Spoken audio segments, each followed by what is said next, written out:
Kapag gusto mong magustuhan ka ng iba, simple lang pero makapangyarihan tumingin ka sa mata habang nakikipag-usap. Hindi ito tungkol sa pagiging mayabang o flirt, kundi sa pagpapakita ng respeto, kumpiyansa at katapatan. Kapag marunong kang tumingin sa mata, ipinapakita mong interesado ka, na nakikinig ka talaga, at hindi mo lang basta pinapadaan ang usapan.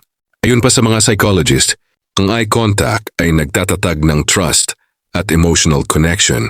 Kaya mas na-attract yung mga tao sa'yo, hindi lang romantically, kundi sa kahit anong social interaction. Pero tandaan, may balance din, hindi yung titig na parang interrogation. Dapat natural, may nangiti at may warmth.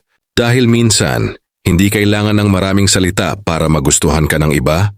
Sapat na yung titig na nagsasabing, naririnig kita, nirerespeto kita.